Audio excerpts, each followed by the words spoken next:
22 Ramadan hari ini 1444 Hijriah, kami bisa kembali menjumpai Anda tepat di 13 April 2023. Untuk hari ini kami temani Anda lewat keluarga Sakinah dengan topik pembahasan kita hari ini, yaitu saat janji telah diikrarkan dengan kuat. Ini bagian yang ketiga. Dan alhamdulillah sore hari ini Ustadz Dr. Furkan Mawardi MPI juga sudah hadir ke studio juga. Insya Allah ini bisa menemani sejam ke depan ya. Baik, Anda bisa memonitor kami di Anda Ustadz? Oke. Kurang sih. Kurang ya? Nanti kita pastikan dulu. Oke. Baik. Mantap nih. Oke, mantap. Siap. Baik, dan pendengar sore hari ini lewat keluarga Sakinah, Anda bisa memantau kami, memonitor kami melalui radio di 96 FM serta melalui aplikasi RRI Playgo yang bisa Anda download dari App Store ataupun juga Play Store Anda, serta bisa melalui Facebook streaming kami sore hari ini di RRI Mamuju. Baik, dan Ustadz untuk Ramadan ketiga ini insya Allah sudah ibaratnya sudah turun tangga lah ya. Ada turun tangga, kalau 15 kan mungkin puncaknya. Dan sekarang 22 Ramadan juga berarti sudah mau kelar untuk Ramadannya. Dan agak ambigu juga ya. Ya, dan pasti juga ada hal-hal yang mau diselesaikan di Ramadan ini. Mungkin kalau Ustadz sendiri melihat untuk Ramadan tahun ini apa yang mungkin lebih berkesan? Baik, jadi Alhamdulillah alamin alladzi anzalal Qur'an hudal linnas wa bayyinatin minal huda wal furqan. Allahumma shalli ala Muhammad wa ala alihi wa ashabihi ajma'in, amma ba'd. Jadi kalau mulai Ramadan, apa Ramadan sekarang dan sebelumnya ya tentu ekspektasinya harus lebih baik lagi, harus meningkat. Jadi Nabi kan menggolongkan kita 3 golongan ya. Ada orang yang celaka, rugi dan beruntung. Celaka itu yang lebih buruk daripada kemarin, yang rugi yang sama saja, kemudian yang beruntung yang harus lebih baik. Ya apa ekspektasinya ya kita harus lebih baik daripada Ramadan sebelumnya. Gitu. Jadi itu pesan pentingnya adalah ada ekspektasi dari waktu ke waktu, Ustadz ya. Betul. Baik.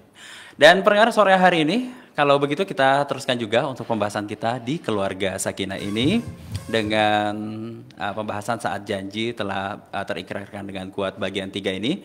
Juga kita nanti akan teruskan dengan beberapa pertanyaan yang sudah masuk. Itu utang yang belum terbayar. Baik.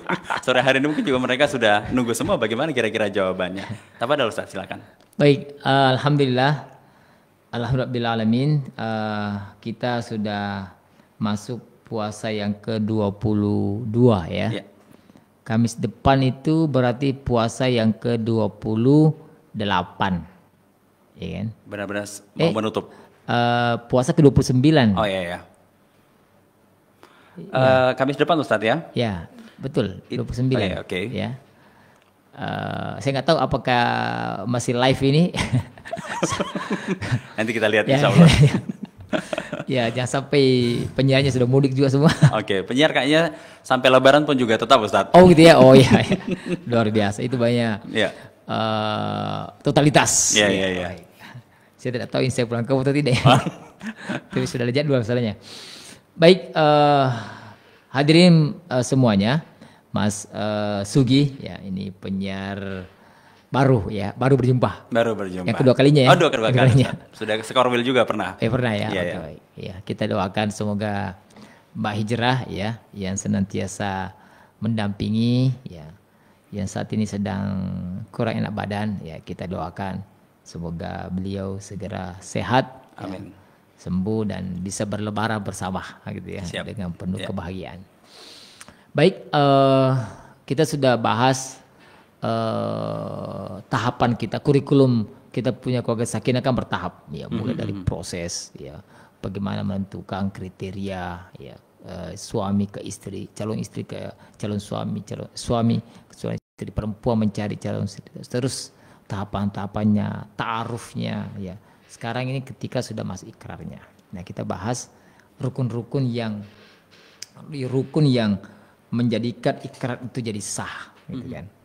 kita sudah bahas rukun pertama adalah adanya pasangan ya. Jadi Mas Sugi nanti kalau mau menyelah langsung pertanyaan ya boleh saja ya. Oke, siap. Jadi karena kita tidak batasi ya bahwa harus menit sekian harus.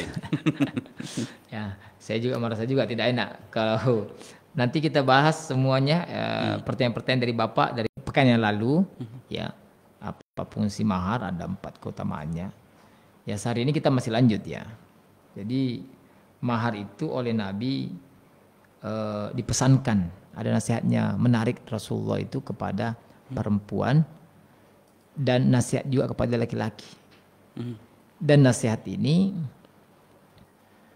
ketika diberikan kepada laki-laki itu nggak boleh dipakai oleh perempuan, nggak boleh dipakai dalil oleh perempuan.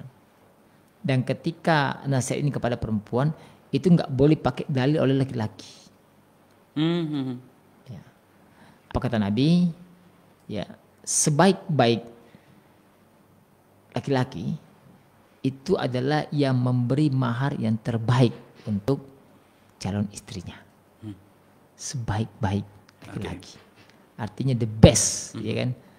Jadi khairul rajulun, ya. Jadi sebaik-baik laki-laki adalah yang memberi mahar yang terbaik. Dan mahar itu bersifat materi. Ya, bersifat materi. Namun di lain sisi Nabi pernah juga berpesan, bernasihat kepada wanita bahwa sebaik-baik wanita itu yang paling murah maharnya. Wah, ini agak beda ekspektasi Ustadz ya? Ya betul. Untuk dunia umumnya, apalagi Sulawesi nih Ustadz. Ya, bedakan dulu mahar dengan panai ya. Oh oke. Mahar ini rukun, tidak ada batal. Panai bukan rukun. Oke. Ya, jangan sampai kita kan terbalik-balik. Ya, ini juga Ustadz. Kadang yang tidak wajib justru itu menjadi penghalang. Gitu kan. Sementara rukun ini kan wajib. Ya, panai itu tidak wajib. Ada tidak adanya panai sebenarnya nggak ada masalah. Pernikahan tak bisa dijalankan. Ya, cuma kita terkadang terhambat dari situ. Yang seharusnya tidak perlu diperdebatkan, tidak perlu dimasukkan jadi masalah. Akhirnya yang pokok jadi tidak jadi. Nah, gitu. Nah, ini perlu perjuangan besar ya untuk mengubah itu. Karena perlu orang melihat secara realitas, dan ini saya sudah pikirannya saya ini saya sudah sebarkan kepada mahasiswa saya. Kebetulan mahasiswa saya yang semester 6 ini itu materinya salah satunya adalah materi pernikahan. Ya, sampaikan kepada perempuan-perempuan bahwa ada kebiasaan kita orang Sulawesi yang perlu dikaji ulang dalam hal pernikahan, yakni tadi itu adanya penghambaan, pengkhususan atau harga mematikan, yakni wa ampanai. Harus realistis. Kenapa? Itu meskipun ada manfaatnya, tapi terkadang itu bisa menimbulkan mudarat kalau itu dijadikan harga mati. Dan realitasnya bagi laki-laki yang terkooptasi dengan itu, artinya yang tertakutkan dengan itu, akhirnya memilih untuk tidak lagi mencari wanita Sulawesi. Saya lama di Solo, Pak Sugi. Itu adatnya di sana itu memudahkan memang. Yang penting laki-lakinya bertanggung jawab, pihak laki-laki cuma diminta berpartisipasi. Dan faktanya ada 3 ya dulu ya orang Mamuju yang saya dampingi untuk kuliah ke sana, dan 3-tiganya ini yang 2 tidak bisa kembali lagi karena sudah kepencut orang-orang wanita Jawa. Wah, bisa jadi pilihan ya Ustadz. Dan yang ketiga ini kemarin orang tuanya sudah ketemu sama saya, Pak, sepertinya si A ini juga mengikuti langkah senior-seniornya yang mencari istri orang di sana. Karena salah satu rasanya ketika kembali ke Sulawesi ini Entah kapan kita bisa menikah, kapan bisa mengumpulkan biaya. Tadi itu yang Pak Sugi katakan tadi itu. Yang kita senantiasa terhambat dengan adat yang bagi saya perlu dikaji ulang. Oke. Tapi kalau kita lihat Ustadz kan begini, banyak yang kemudian coba melakukan komparasi atau perbandingannya kan biasa dengan realita yang kita hadapi di sini adalah bagaimanakah sebenarnya di zaman Nabi. Apakah sebenarnya uang panah ini juga ada di zaman Nabi, Ustaz? Ya. Di zaman Nabi itu cuma 5. Ya, rukunnya itu cuma 5. Itu dipakai oleh Rasulullah. Oke. Ya. Tadi aja pertama adalah ada pasangan, ada wali, ada saksi, ada mahar, ada ijab kabul. Oke. Dan Nabi mengatakan nikah itu permudah. Dan 5 ini mana yang susah? 1, ya tentu orang menikah harus punya pasangan. Iya. Bagaimana mau menikah? Yeah. Saya mau menikah. Mutlak Ya, itu, mau ya. Ji. Mana pasangannya? Belum ada. Berarti kau baru mau, ya kan? Iya. Ya. Ada wali, tentu walinya perempuan. Kita sudah bahas kemarin siapa aja yang wali kan? Ketika misalnya bapaknya tidak ada, siapa aja. Ketiga, ada saksi. Kita sudah bahas juga siapa aja saksi itu kan? Apa syarat-syaratnya? Kemudian mahar. Mahar inilah Nabi pun luar biasa memberikan nasihat. Wahai laki-laki, ini punya pesan yang sangat dalam. Perempuan yang terbaik adalah yang murah maharnya. Artinya apa? Jangan sampai mahar ini kau pasang tinggi sehingga si laki-laki tidak berani maju, apalagi orang yang tidak mampu. Baik. Tetapi di lain sisi Nabi menasihati pada laki-laki. Wahai laki-laki, sebaik-baik kalian adalah yang memberikan yang terbaik. Oke. Artinya kalau dua nasihat ini diberikan kepada masing-masing, maka tidak akan saling semua saling menghargai. Iya. Laki-laki akan memberikan keseriusan mencari yang terbaik untuk perempuan karena merasa ini tanggung jawab saya, penghargaan terbaik kepada calon istri saya. Namun di lain sisi Nabi menasihati perempuan, sebaik-baik kalian itu yang paling murah. Artinya jangan kau banyak menuntut. Tapi karena laki-laki yang dinasihati ini memberi yang terbaik dan perempuan juga tidak menuntut banyak, maka ketemu di tengah. Wah, kalau sekarang agak terbalik kalau di Sulawesi Ustadz ya. Pesannya kayaknya sempat ketukar ini, entah bagaimana ceritanya. Inilah awal kajian kita dulu adalah pentingnya namanya konsep. Memahami konsep pernikahan.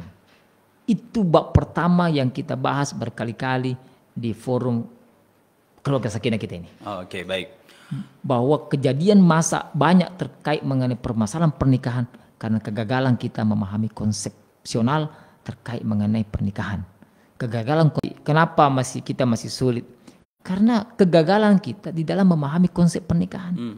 Kenapa gagal kita memahami konsep? Karena kita jalan berliterasi, jalan belajar. Kenapa? Kurang kajian-kajian seperti ini. Coba lihat, berapa pengajian-pengajian kita yang membahas tentang keluarga. Berapa khutbah Jumat yang bahas tentang keluarga. Ya kan? Khutbah Jumat saya itu sekarang sudah masuk kategori itu.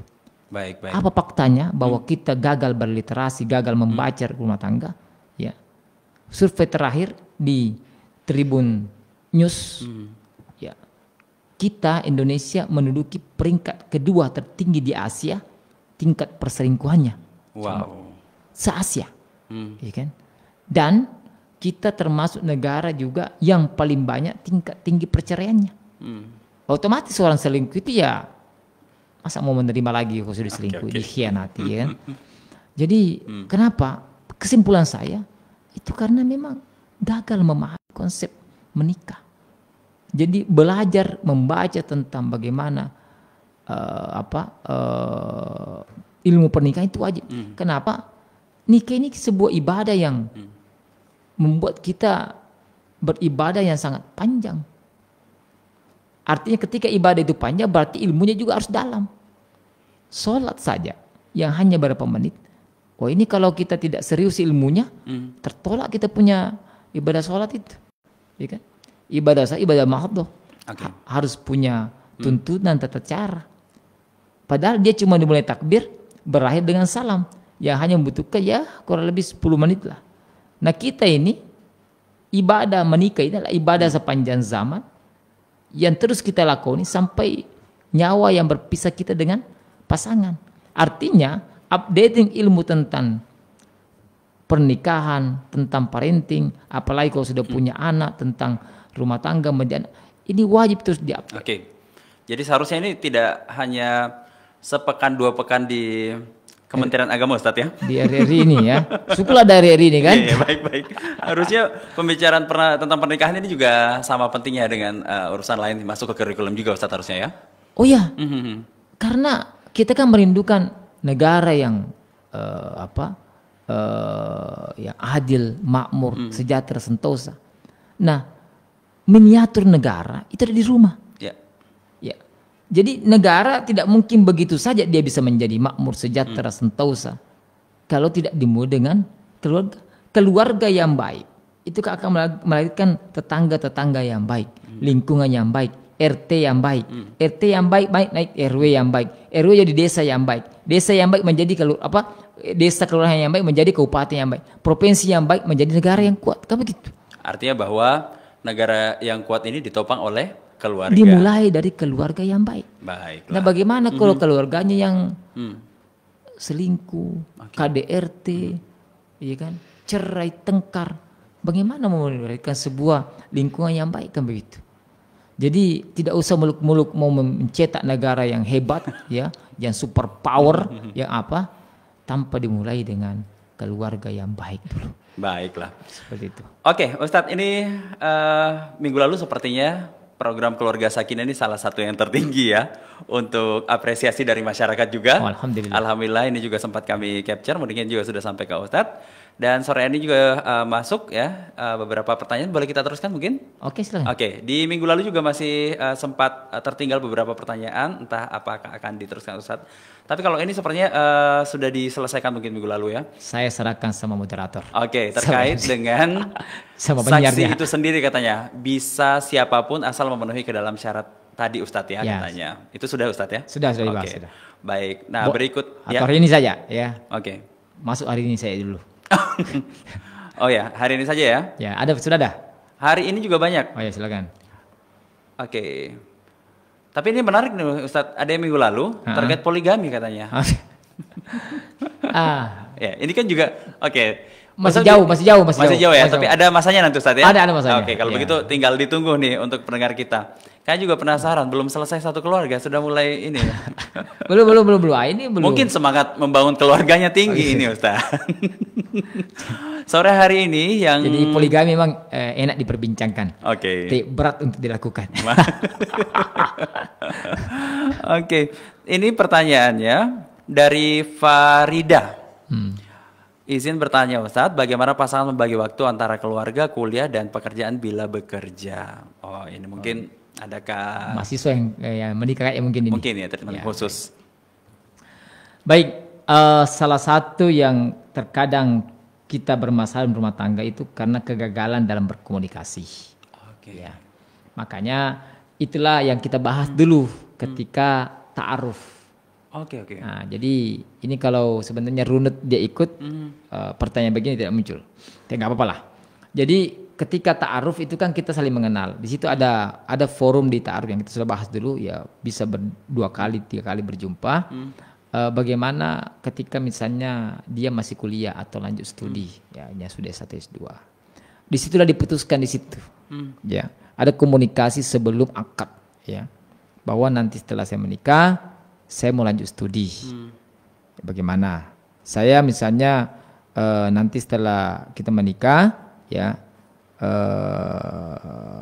studi saya mau lanjut di daerah mana? Mungkin kita akan menjalin hubungan jarak jauh dulu atau apa?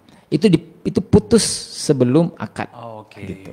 Sehingga ada kesepakatan. Jadi ya memang dulu ada perbincangan seterusnya.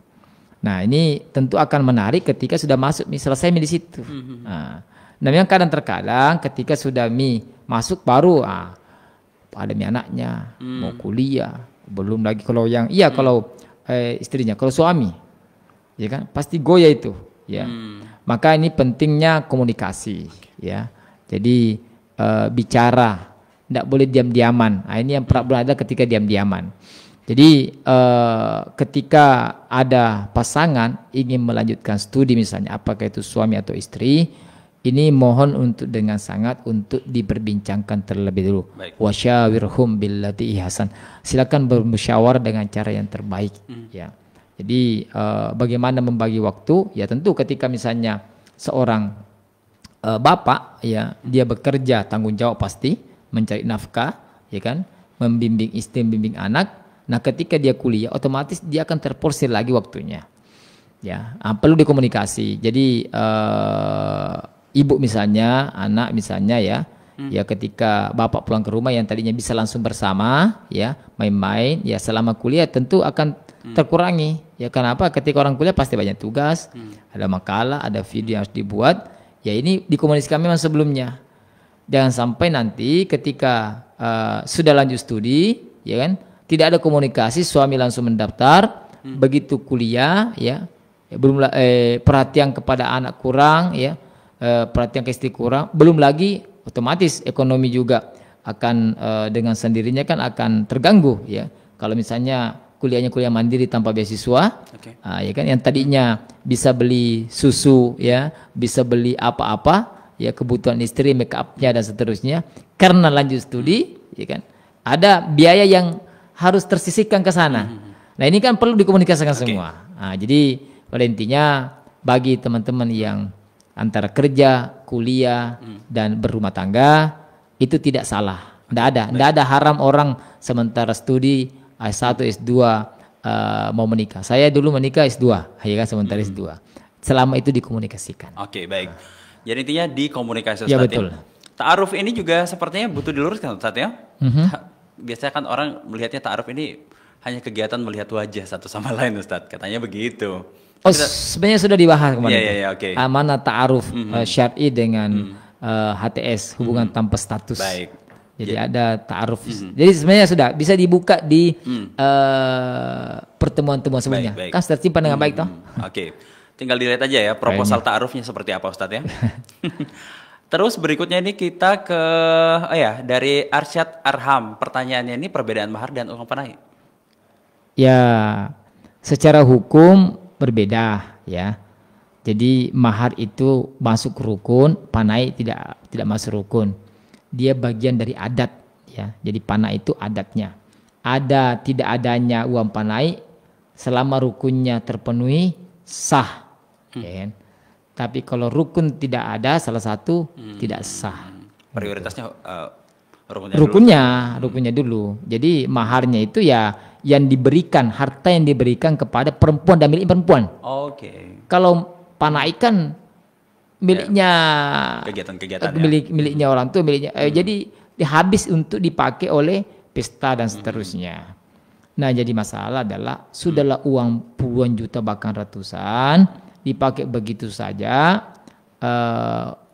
Yang paling kita menjadi memperhatinkan adalah ketika pesta itu justru banyak melanggar syariat misalnya. Di situ ada dandutan yang memperlihatkan aurat ya, erotis dan seterusnya ya. Waktu sholat tidak ada yang sholatnya lebih keenakan goyangannya dan seterusnya. Tentu yang hadir itu berdosa, yang melihat juga berdosa, melakukan berdosa, dan yang paling berdosa yang fasilitasi. Siapa? Yang tadi yang beri uang itu. Oke. Baik. Kita teruskan ke pertanyaan berikutnya dari Eca Cah. Ini kalau Facebook agak ini namanya ya, Ustadz ya. Sama dong. Pertanyaannya juga sepertinya masih menyangkut komunikasi nih, Ustadz. Yep. Katanya bagaimana bisa mewujudkan keluarga yang sakinah sedangkan dalam hubungan suami istri yang dipertemukannya adalah egonya sama-sama, Ustadz. Walaupun dengan intensitas yang berbeda, entah seperti apa mungkin.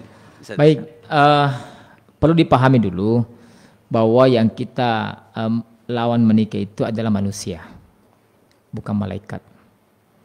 Dipahami dulu paling dasar. Ingat masing-masing pasangan harus memahami si perempuan paham betul bahwa suami saya ini adalah manusia. Oke. Laki-laki juga harus paham betul bahwa yang istri saya ini adalah manusia, bukan malaikat. Ya. Jadi tidak ada kesempurnaan yang bisa dapat. Tidak ada sempurna. Yang kedua, hakikat menikah itu memang bukan mencari yang sempurna. Oke. Ya. Tetapi saling menyempurnakan. Ya. Jadi kalau ada orang mau mencari pasangan sempurna, cari maki. Saban sampai Merauke, Merauke sampai Maroko, tidak akan ketemu. Oke. Tapi kan pertanyaannya di sini, bagaimana sama-sama ego? Yes. Harusnya berarti ego diri sendiri yang pertama kali dibenahi, Ustaz ya? Oke, saya lanjutkan ya. Jadi itu dipahami dulu konsepnya bahwa yang kita hadapi ini adalah manusia yang bukan malaikat, yang tentu punya. Ketiga, konsep menikah itu bukan menang-menangan, tapi ngalah-ngalahan. Oke, ini masuk ya. Jadi menikah itu adalah bukan menang-menangan, tapi ngalah-ngalahan. Konsep menikah itu yang paling substansi adalah memberi sebanyak-banyaknya tanpa menuntut apapun. Wah, ini kayaknya yang agak berat ya. Ya, selama ini orang bertengkar karena semua main ego, semua mau diperhatikan. Dia merasa paling sudah memperhatikan dan mau diberikan perhatian. Jadi menikah itu memberikan perhatian sebanyak-banyaknya, semaksimal-maksimalnya tanpa mengharap dia diperhatikan. Oke. Dan ini kalau dipakai oleh suami istri akan ketemu dengan kedamaian. Suami akan berusaha sebesar-besarnya memberikan kebahagiaan untuk istrinya. Ya. Tanpa harus menuntut apapun. Istri juga merasa demikian. Saya akan memberikan perhatian terbaik untuk suami saya. Suami saya pulang, saya siapkan makanannya, saya siapkan bajunya, saya cucikan bajunya, saya pijit dia apa semua seterusnya. Suami merasa tidak perlu begitu, ya kan? Saya pulang, saya harus menghargai istri saya. Dia menyapu, dia apa? Saya harus bantu dia mencuci. Dia harus bantu, bukan cuma tugas dia. Saya harus bantu dia apa dan sebagainya. Maka kebeginilah yang akan terjadi adalah kebahagiaan, saling memperhatikan, ya. Mereka saling merasa membutuhkan, ya, mereka saling dibantu, mereka saling membantu, mereka saling memperhatikan. Bukannya selalu menunggu diperhatikan. Yang akhirnya yang menunggu ini merasa selalu, saya nggak diperhatikan. Tengkarlah, ego. Ingat ketika orang bertengkar itu biasa dalam wajar dalam dunia pernikahan menikah. Tapi sederhana orang bertengkar itu. Yang salah silakan minta maaf, yang merasa benar beri maaf, selesai itu. Yang adalah yang salah tidak minta maaf, yang benar tidak memberi maaf. Oke. Ya kan? Yang salah tidak mau merasa salah dan tidak mau minta maaf, yang kebetulan benar tidak memberi maaf. Apa yang terjadi? Ya sudah tengkar. Itu aja terus dalam dunia pernikahan itu. Baik. Ya. Dan yang terakhir, 5 ini dipahami, yang paling berpeluang kita gesekan, bermasalah dan tidak ketemu adalah orang yang paling dekat dengan kita. Siapa yang dekat dengan kita? Ya pasangan. Oke. Tidak mungkin pasangan orang. Kan dia jauh, ya kan? Jadi berpeluang kita untuk berbeda pandangan, berbeda itu adalah orang terdekat dari kita. Mas Sugi, ya, yang paling berpeluang untuk punya masalah adalah teman kantor di sini. Tidak mungkin teman kantor di luar. Kenapa? Kita yang sering berinteraksi. Intensitasnya yang paling tinggi, Ustaz, ya. Untuk itulah maka perlu kita memahami semua ilmu berkomunikasi, ilmu bersama. Itu nanti konsep tadi ada ta'aruf, ta'afahum, ta'awun, takaful. Oke. Ini konsep ini mendalam, sudah kita pelajari dulu dan ya saya kira ini terus harus perlu diupdate terus ini. Baik. Kita langsung teruskan, boleh Ustaz? Boleh, silakan. Ke penanya berikutnya dari Rismayani Amri. Ini menyangkut godaan katanya jelang pernikahan. Karena katanya selalu saja ada masalah ya dari orang tua atau calon pengantin sendiri. Jadi pertanyaannya, apakah memang benar Ustaz ketika ingin menikah ini banyak setan di sekitar kita agar pernikahan kita ini batal? Apakah ini fakta atau mitos? Oke, baik. Ini sejalan dengan hadis Nabi, perintah Nabi. Ada tiga hal yang harus segera diserahkan dan jangan ditunda-tunda. Ya, itu betul itu. Jadi ada 3 hal yang oleh Nabi jangan ditunda dan harus disegerakan. Apa itu? Yang pertama, ketika waktu sholat segera tunaikan.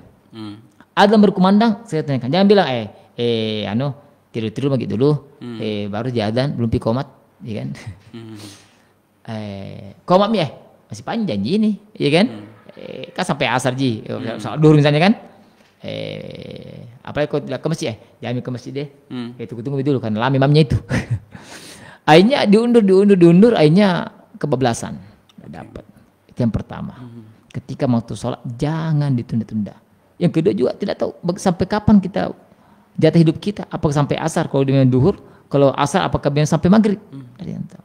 Kata Nabi, ketika masuk waktu sholat segera tunaikan. Yang kedua, ketika ada orang yang meninggal, segera kuburkan. Jangan tunda-tunda. Ini bagian dari adabnya orang yang hidup kepada orang yang meninggal. Begitu sudah meninggal, segera tunaikan 4 hal. Pertama, segera mandikan. Kedua, kafankan. Ketiga, sholatkan. Keempat, kuburkan. Ya.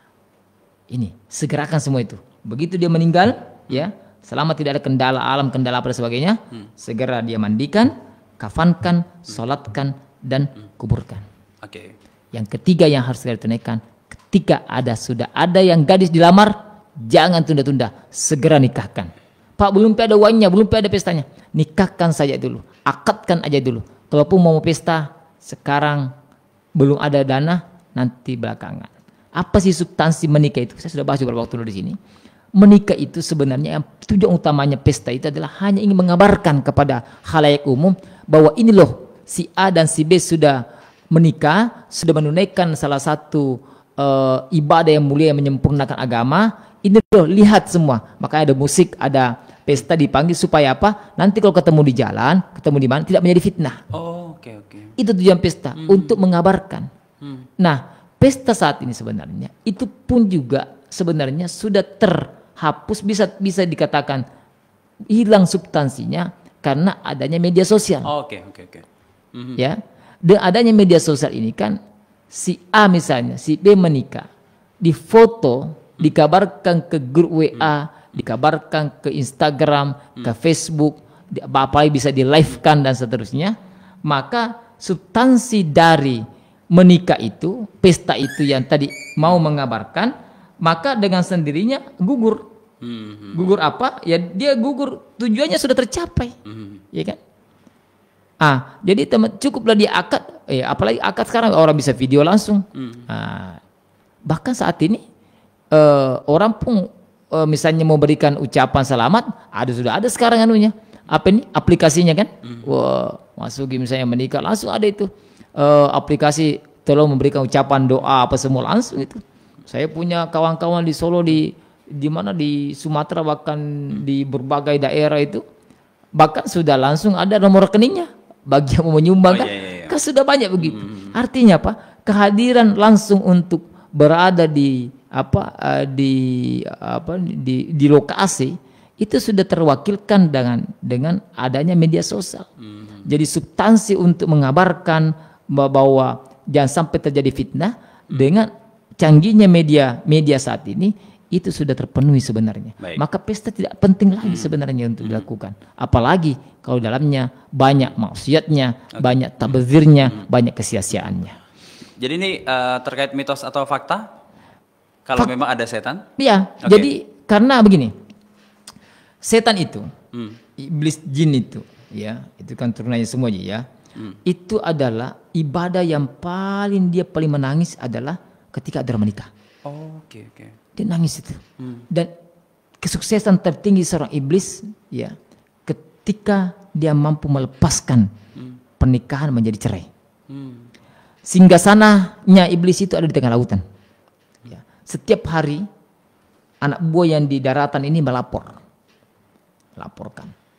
bos, hari ini saya melaporkan apa? Kemarin saya menggoda terus si A, dia tahun lalu rajin puasa. Hari ini saya goda dia terus, bukan pekerjaan yang berat, akhirnya dia tidak bisa lagi puasa. Bilang bosnya, oh itu biasa, banyak begitu. Lapor bos, apa lagi? Ini ada muslim ini baik ini, ya. Dia begitu tarawih awal, semangat, dia kan 10 hari awal.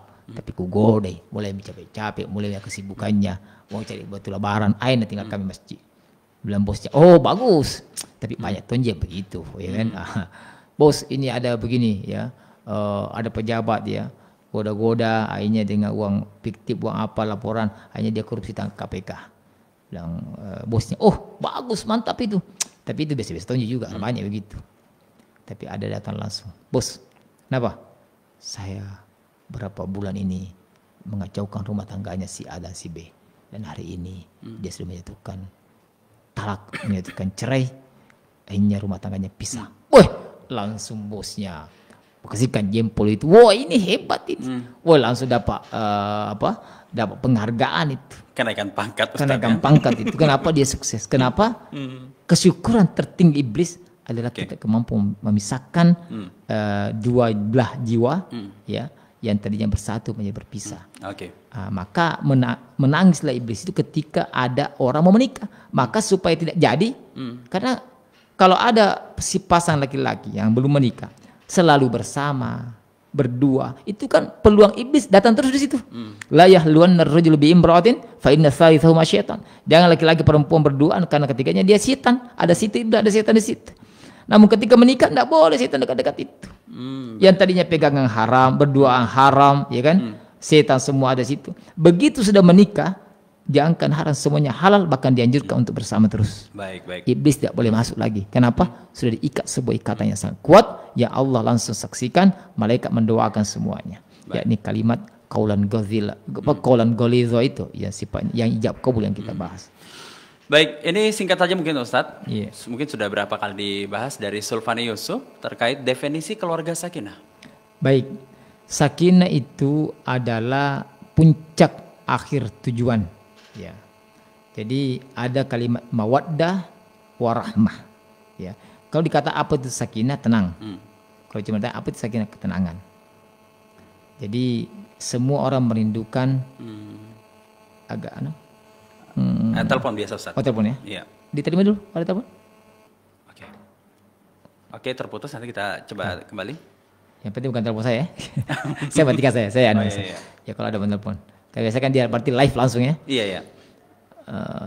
Kalau ada berapa telepon tapi begitu bicara langsung putus. Baik. Kalau ditanya, ya. Oke, boleh saya tahu Ustaz? Ya. Maaf. Ini teleponnya masuk, boleh kita angkat mungkin ya. Baik. Assalamualaikum keluarga sakinah. Waalaikumsalam warahmatullahi wabarakatuh. Baik, Pak Oya. Anak muda kembang lolo. Anak muda kembang lolo Pak Kace. Silakan Pak Kace, apa pertanyaannya? Jadi begini pertanyaannya, ada ini yang sudah dari awal itu bayar kebutuhan silarian. Oh ya. Dan itu godaan setan ibu betul sudah dia ini kena calon siapa dia mau ini. Karena tidak mau dikatakan orang saya dia silarian banyak juga putus.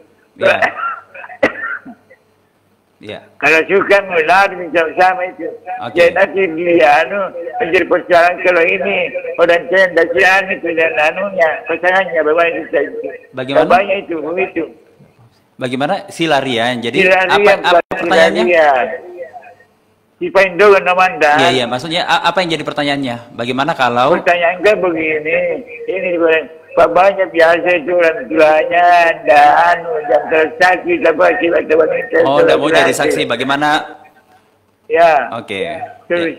Solusinya baik. Kira itu bulan setan itu. Silakan Pak Kaji, terima kasih banyak. Baik, mungkin langsung dijawab Ustaz. Bisa diulangi pertanyaan, saya kurang bisa menangkap anunya. Oke, silariang ini tapi Ustaz silariang.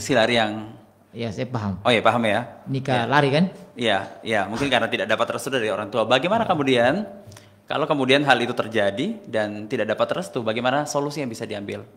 Jadi begini, salah satu ibadah yang sempurna itu ketika Allah ridho.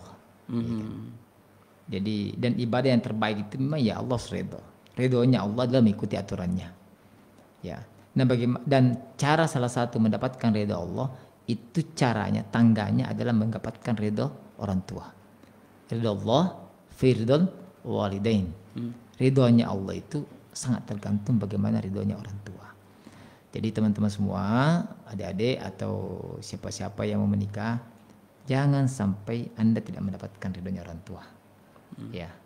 Silarian itu bukan sesuatu yang dianjurkan, ya. Jangan dibutakan gara-gara cinta. Ya. Terus kalau Anda silarian, siapa yang mau nikahkan? Siapa yang mau jadi saksinya? Ingat perempuan, ada dinda-dinda yang wanita, Anda tidak punya wali, gak sah untuk menikah. Ya. Dapat ridho orang tua, jangan harap Anda bisa hidup bahagia. Gak mungkin. Tidak ada kebahagiaan orang yang tidak mendapatkan ridho orang tuanya.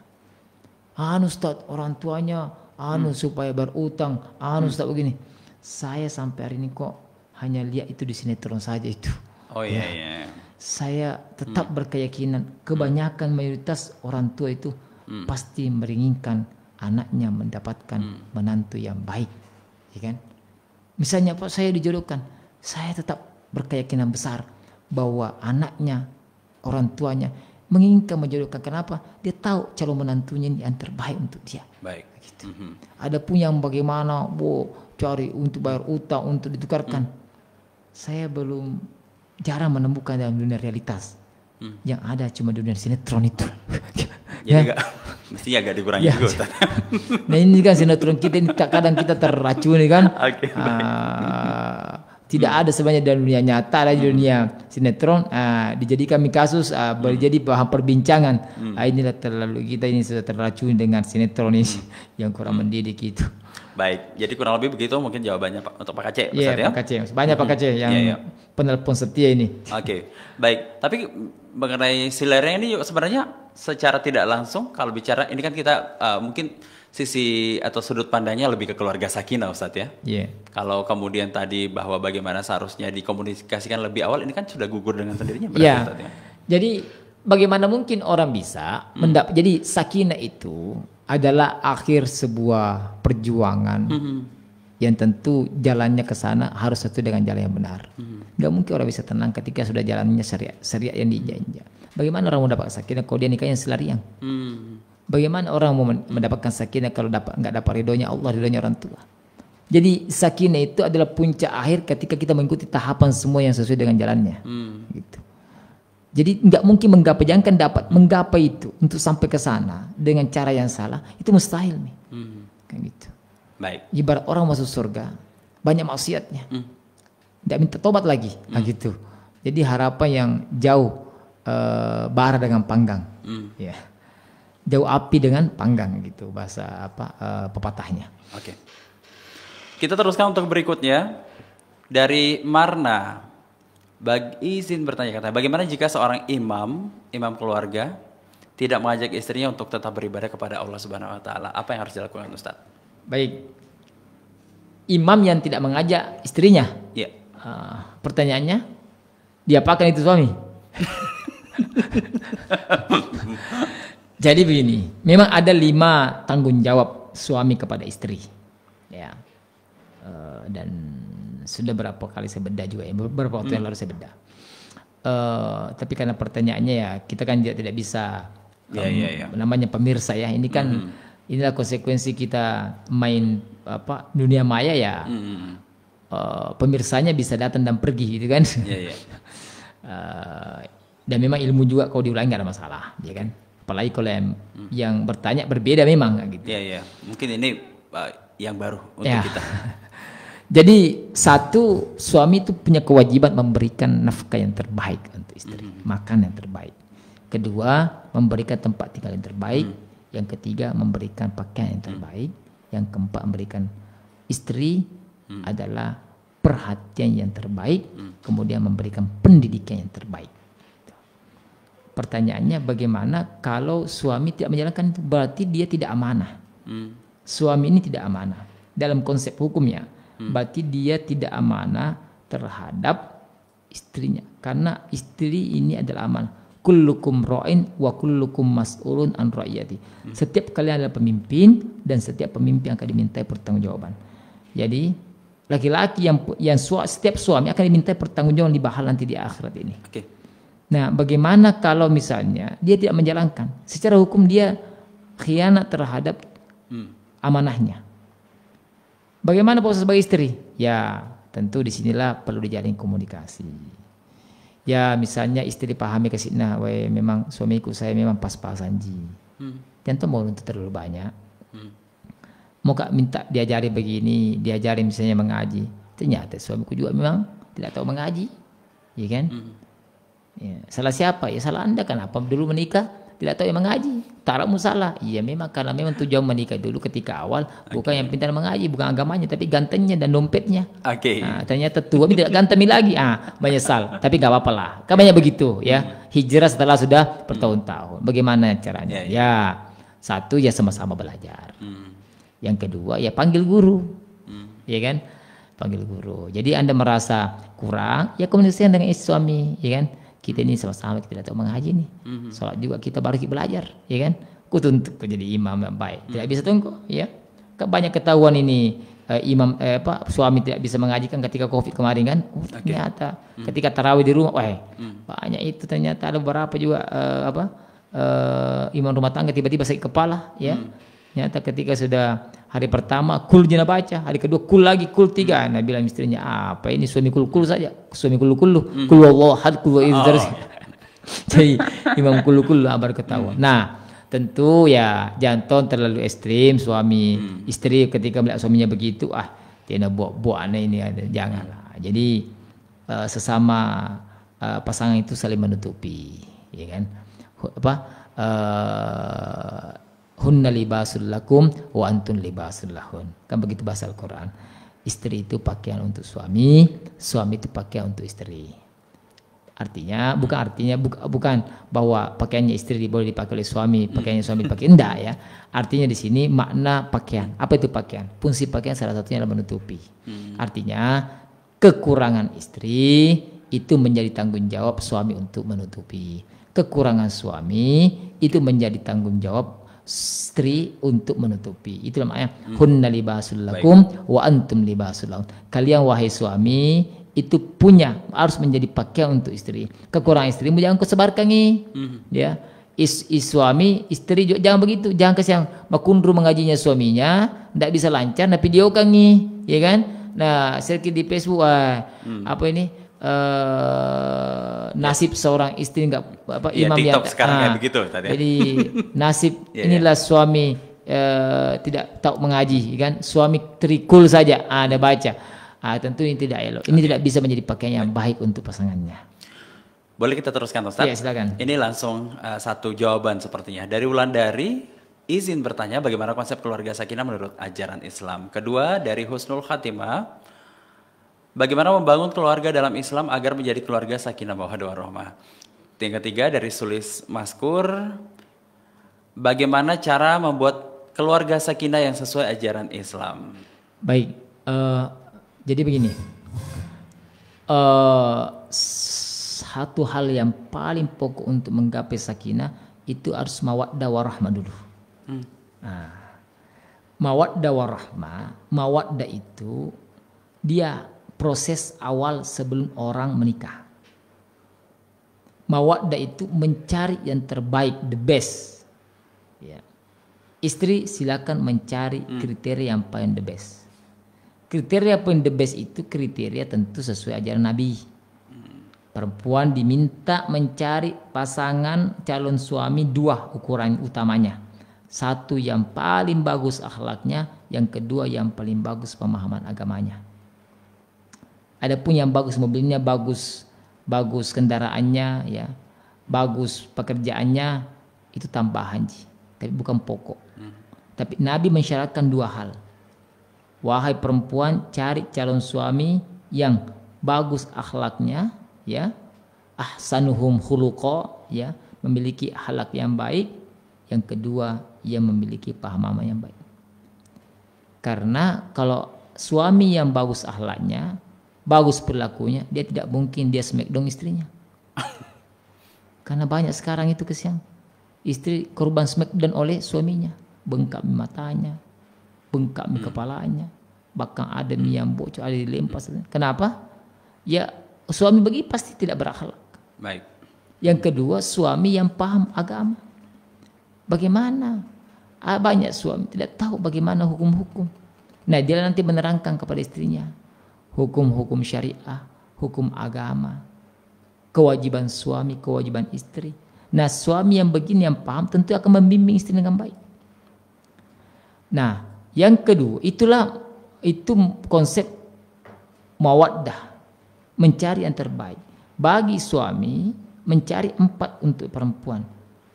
keturunannya, harta dan kegantengannya. Namun jangan lupa yang sifatnya abadi, yakni pemahaman agamanya dan dalam mengamalkan agamanya. Artinya cari yang soleh. Kalau masalah harta saja bisa dicari. Pangkat kedudukan datang dan pergi. Bahkan kalau pergi tidak bisa kembali. Cantik, tidak ada perempuan cantik selamanya. Ada masanya. Ketika sudah asar, apalagi ketika sudah mulai asar, apalagi menjelang maghrib, perempuan itu tidak ada yang cocok make upnya. Nah, kata Nabi itu semuanya tahapannya. Nah, itu tahapan namanya mawaddah. Cari yang terbaik. Pilih memang yang paling cantik yang sesuai keinginanmu dan seterusnya. Nah, begitu akad selesai, masuklah warahmah. Warahmah adalah kemampuan menerima segala kelebihan pasangan tanpa harus mengungkit kekurangannya, apalagi membanding-bandingkan dengan orang lain.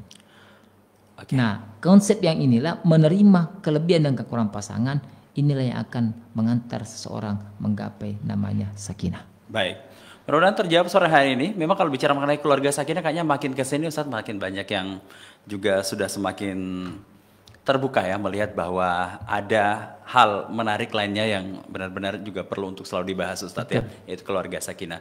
Ini sore hari ini juga kita hanya bisa mengakomodir beberapa, dan ya insya Allah minggu depan bisa kembali ya Ustadz, kita lihat dulu juga. Ya, sepertinya Ustadz juga akan segera pulang kampung.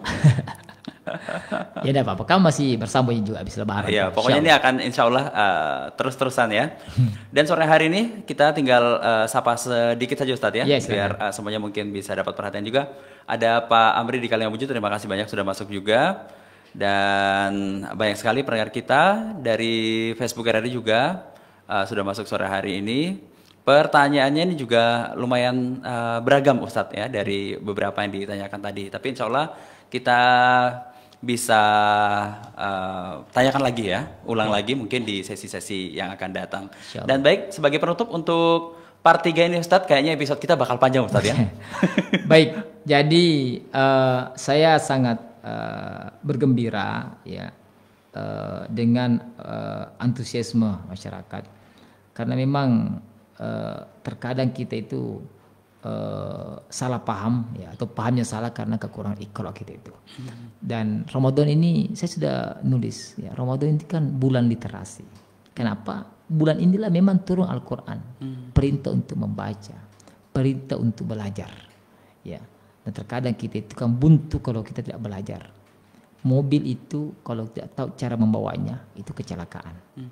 Itu hanya mobil kecelakaan yang ketika dia orang sakit, banyak rumah sakit, banyak dokternya. Nah, berat ini ketika adalah ilmu rumah tangga yang tidak tahu ilmunya. Kecelakaan, selingkuh, cerai, pukul, KDRT. Waduh, ini sulit untuk mencari solusinya. Maka sebelum terjadi, kita harus belajar betul dengan baik supaya kejadian-kejadian seperti itu tidak terulang. Maka jalan salah satunya bagaimana menggapai keluarga yang kita idamkan sakinah, tidak lain tidak kata kita harus banyak belajar dan belajar. Dan saya kira forum keluarga Rubrik Sakinah yang tiap pekan ini bisa menjadi ikhtiar kita bersama. Baik. Saya kira itu. Terima kasih banyak Ustadz sore hari ini. Ya, dan sama-sama. Untuk pendengar yang lain juga jangan khawatir. Insya Allah masih cukup panjang keluarga Sakinah di RRI Mamuju. Dan sore hari ini untuk keluarga Sakinah dengan topik saat janji telah terikrarkan dengan kuat. Bagian ketiga ini juga kita cukupkan sampai di sini. Terima kasih banyak untuk semua yang sudah berpartisipasi. Dan saya Sugianto Ahmad yang tengah tugas juga mengucapkan terima kasih banyak juga untuk narasumber saya, Dr. Furkan Nawardi MPI. Sore hari ini sudah hadir kembali di RRI Mamuju. Terima kasih Ustadz. Ya, sama-sama. Kita pamit. Wassalamualaikum warahmatullahi wabarakatuh. Waalaikumsalam warahmatullahi wabarakatuh. Alhamdulillah.